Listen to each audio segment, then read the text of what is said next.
Fidèles téléspectateurs, bonjour, bienvenue à ce nouveau numéro de Mag Emploi. Aujourd'hui, nous allons aborder un autre sujet. Nous allons parler du métier des gestionnaires des ressources humaines. À quoi sert-il exactement en entreprise? À cet effet, nous recevons sur notre plateau M. Noum Diakité.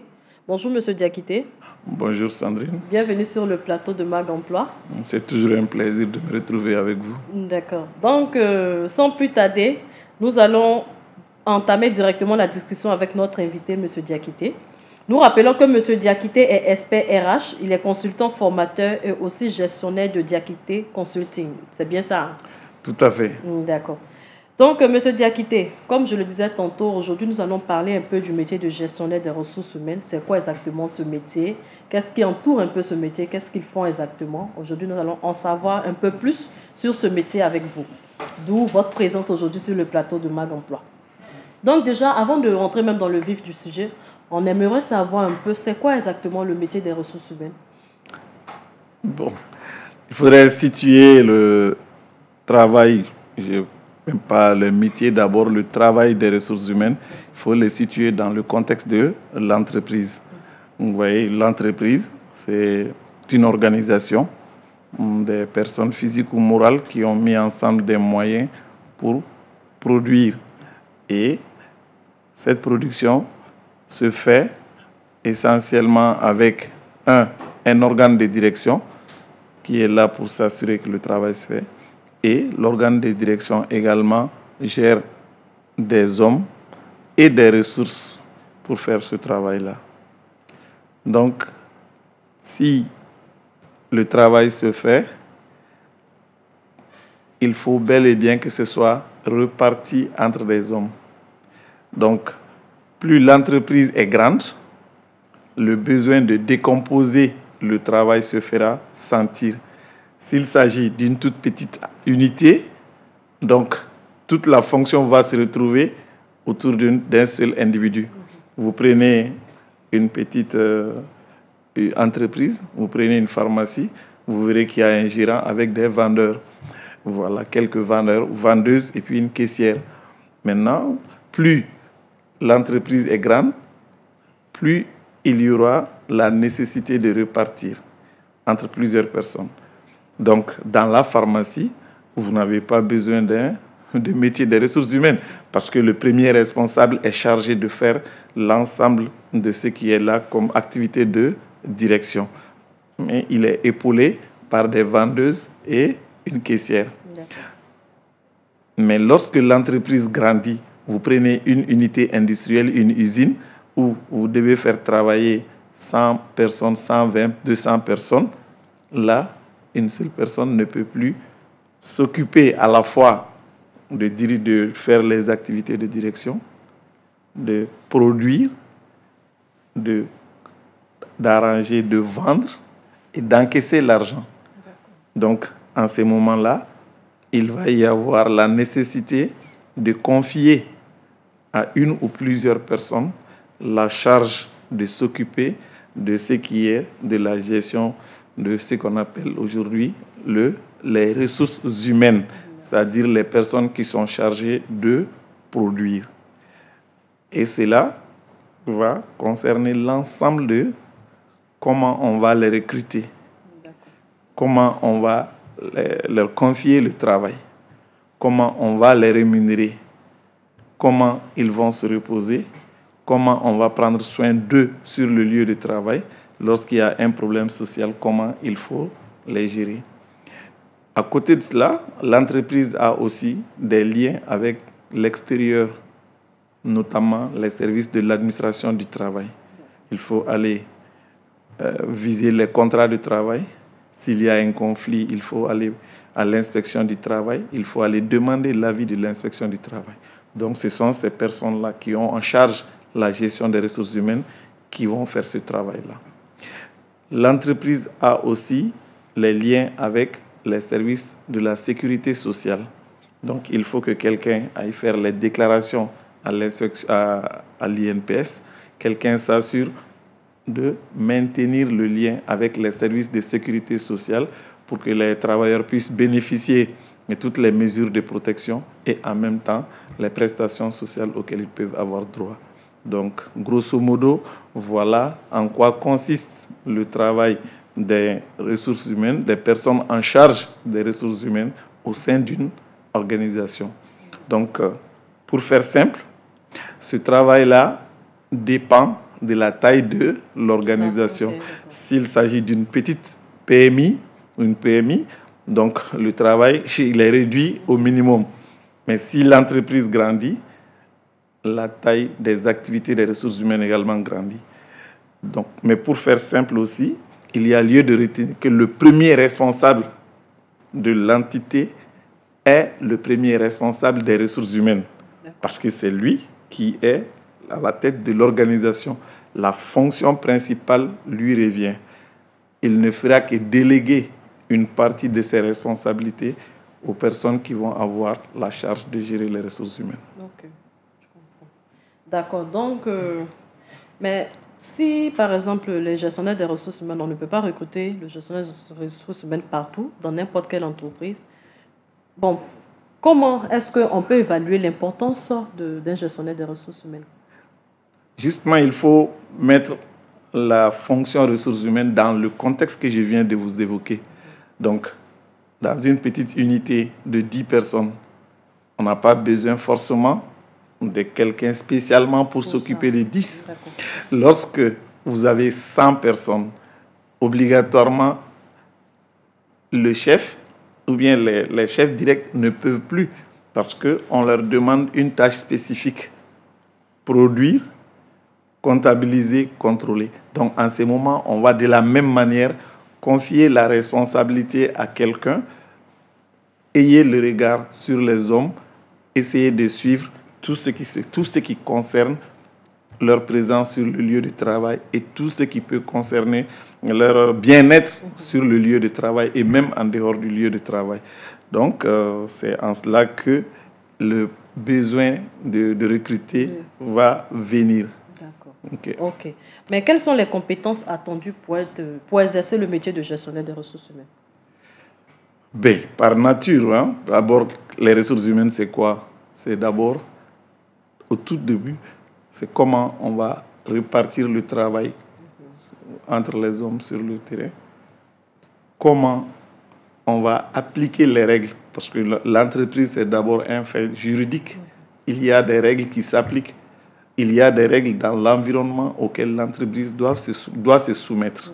Donc, chaque activité de l'entreprise est réglementée. Donc, la première chose, c'est d'abord recruter le personnel, les rémunérer selon ce que dit le Code du travail, les conventions collectives. Deuxième chose, il faut s'assurer que le travailleur bénéficie des mesures de protection sociale prévues par les mesures de protection sociale, également par l'assurance maladie obligatoire. Maintenant, ça va au-delà de l'aspect purement juridique. Il y a tout ce qui concerne les problèmes sociaux auxquels le travailleur peut être confronté. Il y a intérêt à ce que l'entreprise puisse aider le travailleur à pouvoir gérer tous ces problèmes-là qui peuvent lui arriver également en dehors de cela. Au-delà de ça, il y a d'autres aspects que l'entreprise elle-même va mettre en place comme étant des moyens qui vont faciliter sa gestion, qui vont faciliter la réalisation des objectifs pour lesquels l'entreprise a été créée. Donc, il va falloir également mettre tout cela en place de manière que l'organisation puisse se développer. Donc, ça va se traduire par ce qu'on va appeler les répartitions des rôles et des responsabilités. C'est-à-dire dégager pour chaque structure. Nous avons un département. Au sein de ce département, quelles sont les tâches qui vont être exécutées, qui sont responsables de telle et telle tâche. Il faut que ce travail-là soit fait. Mais ce n'est pas la seule responsabilité du responsable des ressources humaines de faire ça. Le responsable le fait en rapport avec les chefs directs, également sous la direction du chef d'entreprise. Voilà. Bon. Et à côté de ça, il y a également, c'est la loi qui l'a prévu, le chef d'entreprise doit impliquer les représentants du personnel dans sa manière de gérer. Il s'agit donc de désigner des représentants du personnel on appelle les délégués du personnel. Lorsque c'est une entité industrielle où les risques sont élevés, il faut mettre en place également des membres du comité d'hygiène et de sécurité. Lorsque c'est une entreprise dans laquelle les travailleurs ont décidé également de mettre en place un comité syndical, donc le responsable des ressources humaines devient un peu, si vous voulez, le représentant de la direction générale qui va avoir à entretenir les liens avec l'ensemble de toutes ces personnes-là. Mais de la même manière, le responsable des ressources humaines doit être également à l'écoute de l'environnement parce qu'il y a beaucoup de changements qui vont intervenir. Tous les mercredis, le gouvernement se réunit. Il peut y avoir des changements dans la législation, il peut y avoir des changements. Donc, automatiquement, le responsable des ressources humaines doit en informer la direction pour qu'effectivement l'entreprise se mette à jour par rapport à l'évolution législative et réglementaire. D'accord. Merci beaucoup, M. Diakité. Je vous en prie. Maintenant, pour devenir gestionnaire des ressources humaines, quelle formation il faut faire pour devenir gestionnaire des ressources humaines? Bon, je le disais tantôt, c'est un métier fondamentalement qui nécessite la maîtrise d'un certain nombre de règles de droit. Il faut que vous ayez une bonne connaissance du Code du travail. Vous ayez une bonne connaissance du Code de prévoyance sociale. Donc, il y a un fort volet juridique qu'il faut. Mais ça va au-delà parce qu'aujourd'hui, la matière gestion des ressources humaines est devenue une matière à part qui est différente du droit.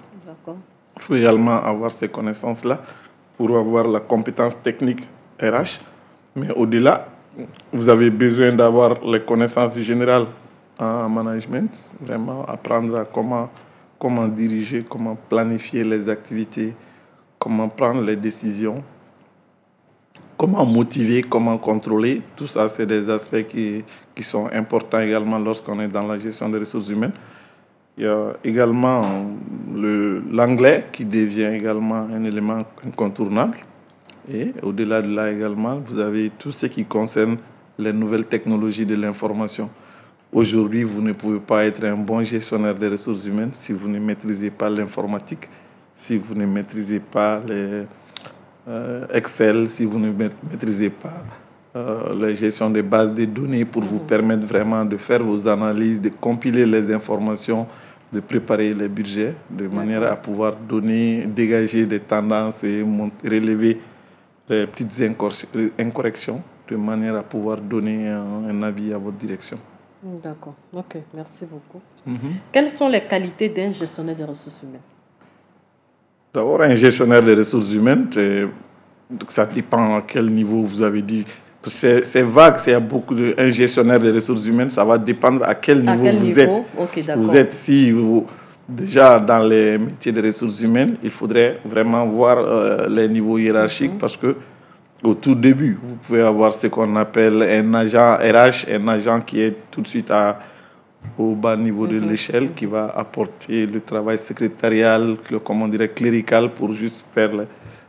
Plus vous montez, vous allez retrouver ce qu'on va appeler les chefs du personnel, bien les responsables RH qui sont un peu à un niveau plus élevé. Et au-dessus si c'est une structure anglo-saxonne, vous allez retrouver des mots comme superintendant des ressources humaines, ou bien directeur adjoint des ressources humaines. Et au sommet, vous allez retrouver les directeurs des ressources humaines. Les directeurs des ressources humaines ou bien les coordinateurs des ressources humaines, ça dépend de dans quelle structure vous vous trouvez. À chaque niveau, vous avez besoin de développer un certain nombre de compétences. Au niveau d'un directeur de ressources humaines, il va de soi que un directeur de ressources humaines est un manager d'abord, avant tout. Donc, vous devez maîtriser les b.a.-ba de management. Et à côté de ça, maintenant, les compétences spécifiques qui sont vraiment les compétences RH, telles que la maîtrise du droit social, telles que la mesure de la maîtrise de l'outil informatique, et avoir des notions en anglais. C'est des compétences indispensables pour exercer vraiment au niveau d'un directeur de ressources humaines. À côté de ça, vous avez ce qu'on va appeler vos aptitudes personnelles. Vraiment, un directeur de ressources humaines doit être un bon communicateur. Quelqu'un qui a le contact facile, qui peut facilement communiquer avec les travailleurs, avec la direction, avec l'extérieur de l'entreprise. Ok. Il doit être également un bon négociateur parce qu'il va représenter ou bien en tout cas être le chef de la délégation de l'entreprise lors des négociations avec les syndicats ou les représentants des travailleurs. Donc c'est quelqu'un qui doit également maîtriser les techniques de négociation. Ok. C'est également quelqu'un qui doit obligatoirement maîtriser les techniques de rédaction parce que vous avez énormément de correspondances, de courriers à faire avec les différents services techniques, les services de l'administration, les services de la sécurité sociale, avec les travailleurs eux-mêmes. Donc vous avez énormément de correspondances, de documents à produire.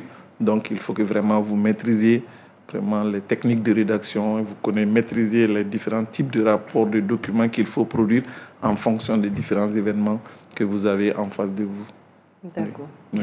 Ok, la question que je me pose maintenant, c'est comment est-ce que le gestionnaire des ressources humaines arrive à gérer en même temps toutes ces tâches-là, la négociation avec les syndicats. Souvent, il y a aussi l'aspect salaire qui entre aussi dans les fonctions des gestionnaires des ressources humaines. Comment est-ce qu'un gestionnaire des ressources humaines arrive pratiquement à gérer toutes ces tâches en même temps? Je vous dis encore une fois, il faut situer, quand vous dites gestionnaire des ressources humaines, il faut le situer. Voilà, donc d'un directeur des ressources humaines ou bien un responsable RH, il n'est pas différent des autres managers. Hein. Tous les managers à ce niveau-là sont super occupés. Et c'est vraiment là où chacun doit faire montre de ses capacités d'organisation, ses capacités de planification. Parce qu'à ce niveau-là, il y a tellement de choses à faire. Si vous n'arrivez pas à bien vous organiser, vous allez, par votre manque d'organisation, de planification, cela va être la première source de problème déjà au sein de votre organisation. Donc, le travail est organisé. Donc, ça veut dire que c'est réparti entre les différents collaborateurs, d'abord en termes de répartition. Vous avez également leur exécution dans le temps. Voilà, vous avez dit le salaire. Donc, le salaire n'intervient pas toute l'année ou bien tous les jours. Donc, on sait qu'il faut préparer le salaire à partir du 15 et au plus tard le 20, le 25 que les travailleurs soient payés ou bien au plus tard le travailleur soit payé. Donc, ça, il faut mettre en place un planning par rapport à cela. Il y a également l'activité de départ en congé des travailleurs. Là également, il faut avoir un planning assez structuré qui vous permet de vous assurer que tous les travailleurs sont planifiés leur congé, prennent leur congé à date échue et s'il y a des reliquats, comment ils vont les prendre. La même chose pour l'activité de recrutement.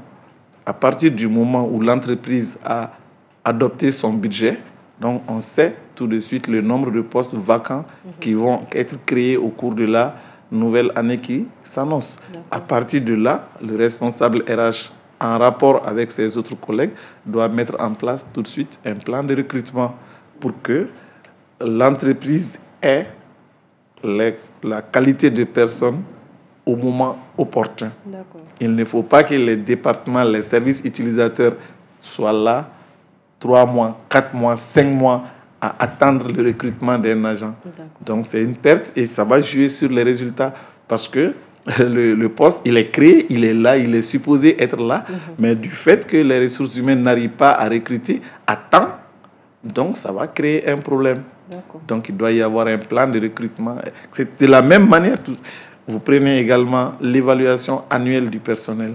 Voilà, on sait que c'est un événement qui va arriver à une période bien donnée de l'année. Et lorsqu'il faut le faire, il y a des étapes. Et lorsque ces étapes sont terminées, il y a des effets qui vont suivre. Donc tout cela doit être inscrit dans un planning et avec vraiment un tableau de bord qui permet aux responsables RH de s'assurer à tout moment que l'entreprise est en train d'évoluer conformément à un plan d'action qui lui permet d'atteindre également ces résultats.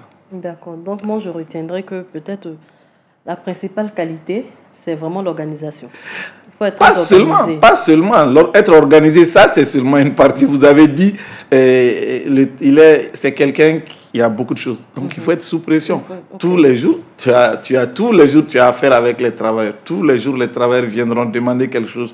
Tu es sous la pression des syndicats, des représentants du personnel. Tous les jours, il y a des problèmes qui vont être mis sur votre bureau que vous devez faire.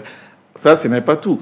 Le responsable RH est, comme on le dit dans notre jargon, tu es entre le marteau et l'enclume. D'accord. Parce qu'il est le principal conseiller du directeur général pour tout ce qui concerne les hommes dans l'entreprise. Ok. Chaque fois que le directeur veut prendre une décision, il va consulter le DRH.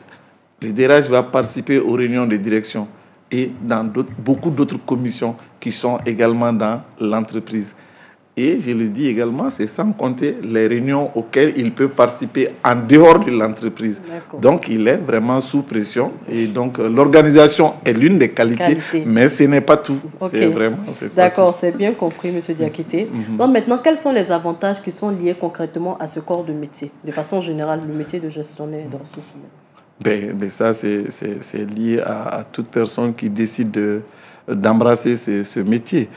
Vous savez que j'ai dit au tout début, ce sont des personnes au sein de l'entreprise qui ont choisi de s'occuper des hommes. S'occuper des hommes, ça veut dire que vous allez vous occuper des autres. Bon, pour rappeler l'image d'un ancien homme d'État du Mali, il dit que donc si vous allez dans l'entreprise, le DRH n'est pas la personne la plus connue. Hein. N'est-ce pas? Donc, il y a quand vous décidez de vous occuper des hommes, ça veut dire que vous renoncez à l'argent. Ce n'est pas l'argent qui est votre principale motivation.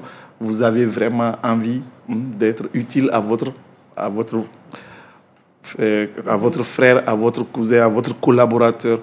Vous voyez? Parce que là, il faut aller au-delà de la loi et vraiment essayer d'apporter ce que vous pouvez sur le plan humain. C'est extrêmement important. Ce volet-là n'est pas très, très connu dans le travail des ressources humaines, alors que cela occupe énormément de temps dans l'activité RH. Vous venez dans le métier, si c'est pour devenir riche, il faut renoncer. Mais si vraiment aider son prochain, être utile à son prochain, faire du bien, essayer de traiter les hommes exactement de la même manière, apporter ce que vous pouvez faire pour que l'organisation puisse progresser. Si c'est ça que vous avez en cœur, c'est ça votre motivation, vous cherchez votre plaisir, votre bonheur, vous trouvez votre bonheur dans ça, vous serez heureux dans la gestion des ressources humaines. Là, ce n'est pas en termes d'argent. Le jour où vos collaborateurs ou bien des personnes que vous avez secourues dans des périodes de détresse viennent vous dire après, ou bien lorsque vous les rencontrez dans la rue, qui vous disent merci, c'est en ces moments-là que vous allez ressentir le vrai bonheur dans ce métier-là. Et ça, ça n'a pas de prix. Ok. Ouais. D'accord. Mais aussi, c'est vrai qu'il y a des avantages, mais aussi, il y a aussi des difficultés. Quelles sont en général les difficultés que rencontrent les gestionnaires dans l'exercice de leurs fonctions de façon générale? Je vous ai dit que il est entre l'enclume et le marteau. Je crois que ça veut tout dire déjà. Être l'enclume et le marteau. J'espère que vous n'êtes pas un forgeron, mais je sais sûr que quand le forgeron va prendre son marteau, il fait comme ça, tu sauras de quoi il s'agit.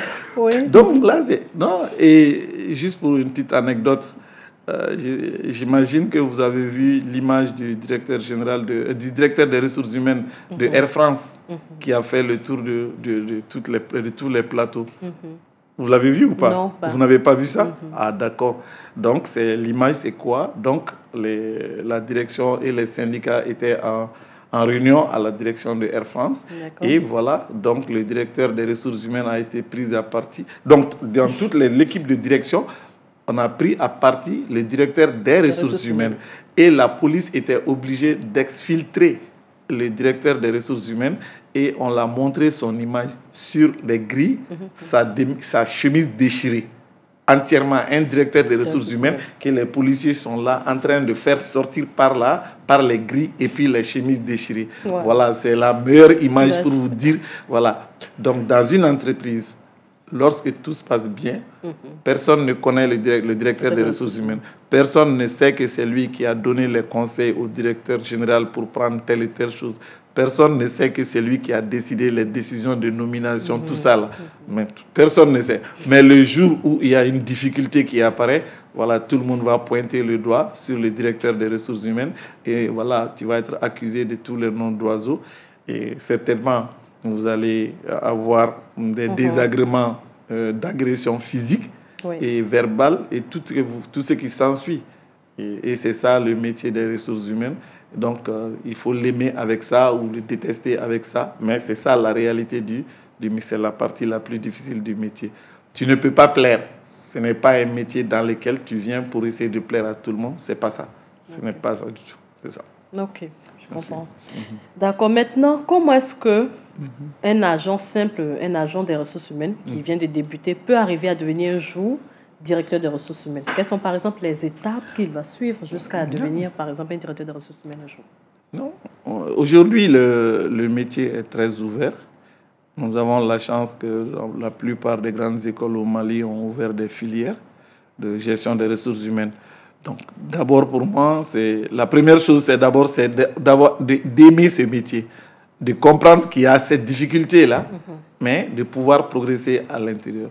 Donc, vous pouvez commencer, mais essayer d'apprendre quand même les différentes étapes. Il faut avoir une maîtrise, comme j'ai dit, les aspects juridiques. Il faut vraiment connaître le code du travail, le code de prévoyance sociale. Il faut que vous ayez le minimum de base en droit. Ensuite, il faut apprendre les autres aspects des ressources humaines, tout ce qui concerne la fonction ressources humaines.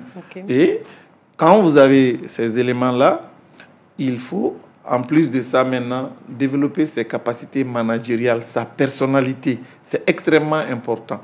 La personnalité du directeur des ressources humaines est fondamentale dans la réussite de sa mission. Donc, vous ne pouvez pas être là pour essayer de plaire à tout le monde, mais vous ne pouvez pas être là pour dire on va plaire seulement à la direction au détriment de l'application des règles et tout ça. Donc, vous devez comprendre ça, essayer de vous forger une personnalité qui vous permet vraiment de garder l'équilibre dans l'exercice de votre fonction. Aider l'organisation dans la mesure de vos possibilités à se conformer à la législation du travail.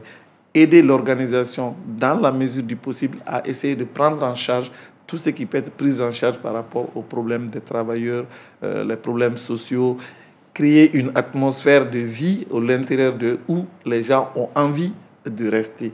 Voilà, c'est exactement ça. Ok, merci beaucoup, M. Diakité. Je pense que nous avons compris. Je pense que ceux qui veulent embrasser ce métier ont compris un peu les étapes qu'il faut suivre pour devenir un jour directeur des ressources humaines. Passons maintenant à la question de la semaine.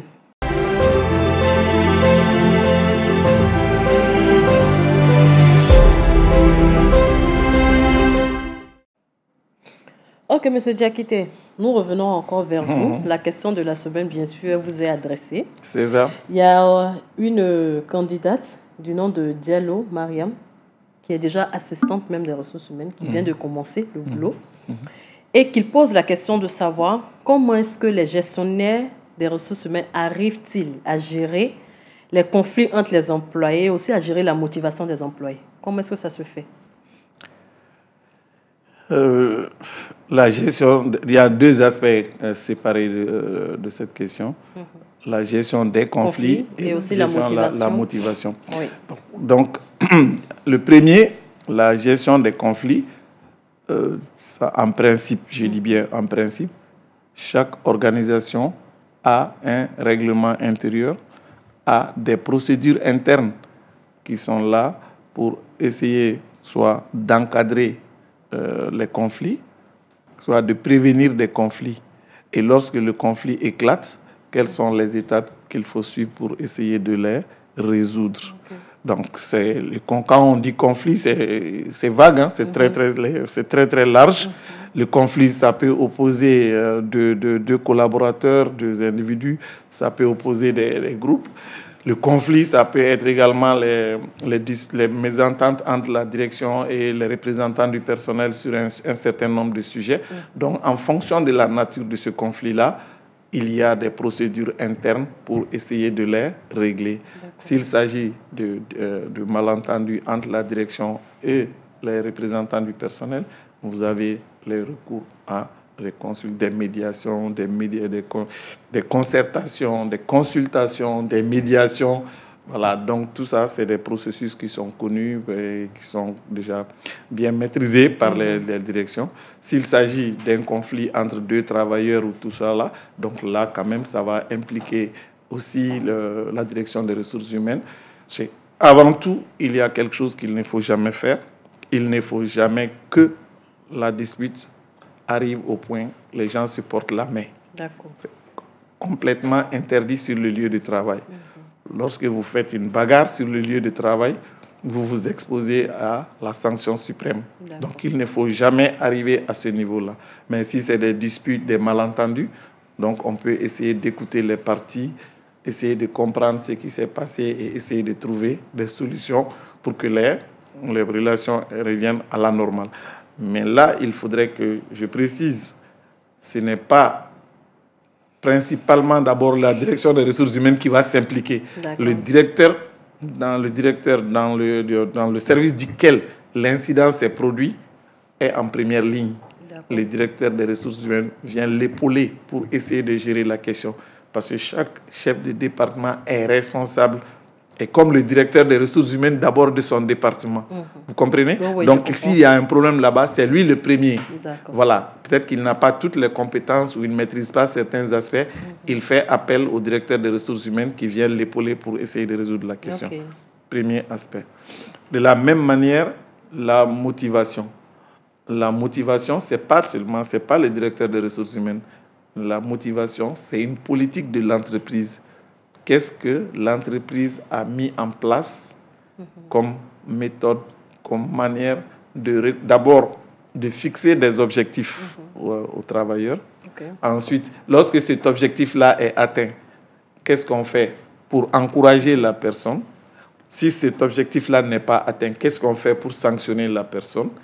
Si on a remarqué qu'il y a des écarts entre ces performances, qu'est-ce qu'on peut faire pour essayer d'aider ce travailleur à progresser? Quelles sont les méthodes, les moyens que nous avons mis en place pour attirer les travailleurs ou bien les maintenir sur place? Donc, c'est cet ensemble d'outils-là qui va être mis en branle lorsqu'il s'agit de motivation. Et là encore, le directeur des ressources humaines, si vous voulez, c'est comme le technicien qui va développer, qui va planifier des activités, mais l'activité est principalement menée d'abord par le chef direct de la personne au sein du département. Donc, encore une fois, le directeur des ressources humaines vient en appui. Mais ce n'est pas le directeur des ressources humaines dans une entreprise qui va essayer d'identifier les gens, essayer d'entreprendre une action de motivation à leur égard. Ça ne se passe pas comme ça. Ok, c'est bien compris. Voilà, merci beaucoup, M. Diakité. Je vous en prie. Passons maintenant à l'instant Malibra avec Aïssata Keïta.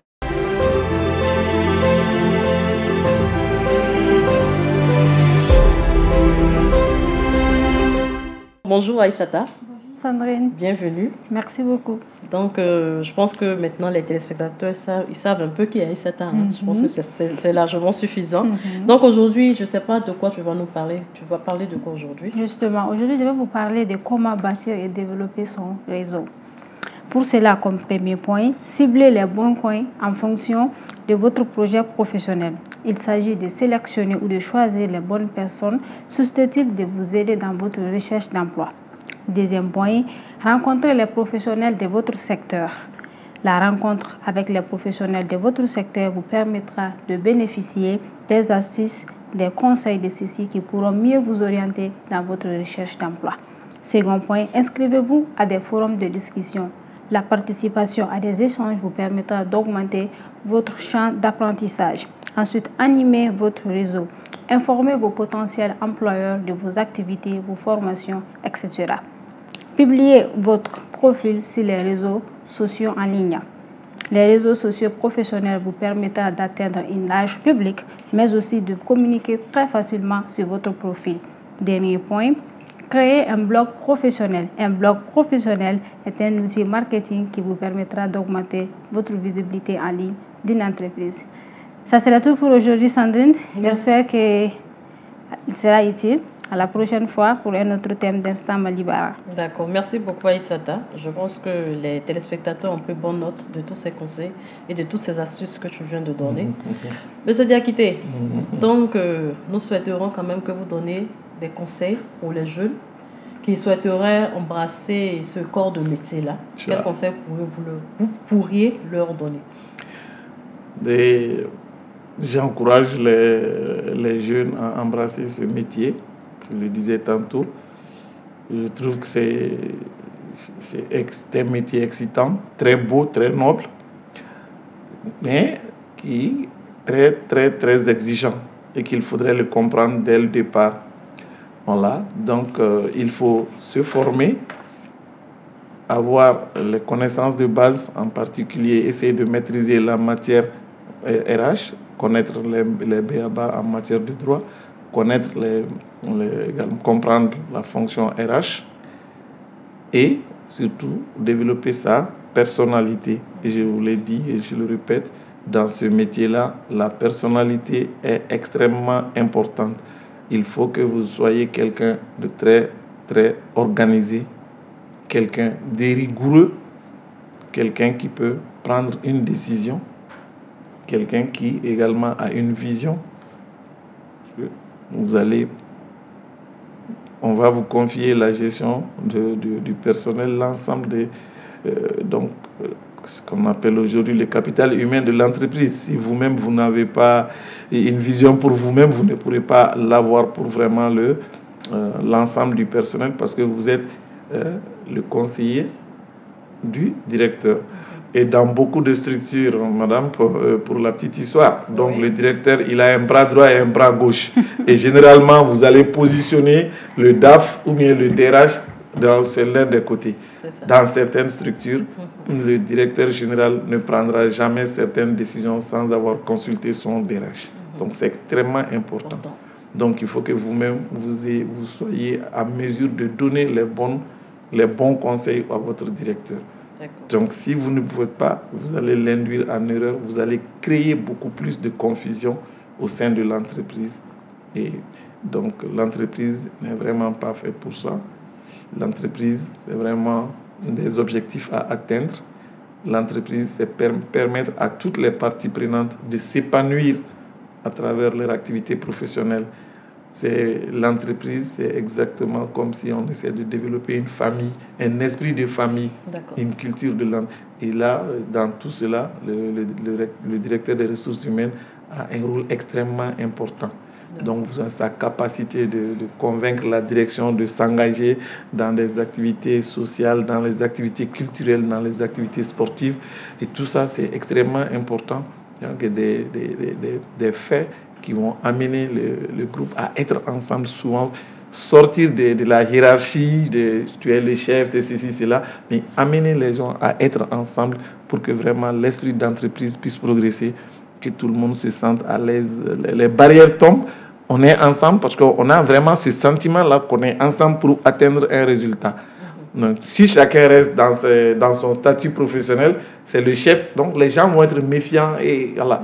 Mais une fois qu'on arrive à faire tomber la barrière à travers vraiment des activités socio-culturelles et développer tout ça, et ça ne fera que permettre à l'entreprise de progresser et d'aller vers ses performances. D'accord. Merci beaucoup, M. Diakité. Je pense que nous avons énormément appris sur le métier, même des gestionnaires des ressources humaines. Merci énormément. Je vous en prie. Donc, merci aussi à Aïssata. Merci beaucoup. D'avoir aussi d'être à ce numéro de Mag Emploi. C'était vraiment intéressant. On a appris énormément aussi avec toi. On espère que tout ce qui a été dit sur ce plateau vraiment va servir énormément à tous les jeunes qui sont à la recherche d'emploi et à ceux aussi qui veulent embrasser ce métier de gestionnaire des ressources humaines. Voilà. Donc, nous ne pourrons clôturer cette émission sans dire merci à nos fidèles téléspectateurs, à ceux qui nous suivent chaque mercredi à partir de 20h. Merci énormément à vous. Nous vous disons merci. Nous vous rappelons aussi que l'émission elle est préparée par l'équipe de Malibara et présentée aussi par l'équipe de Malibara. Nous nous retrouverons la semaine prochaine sur Joliba TV News. D'ici là, portez-vous bien.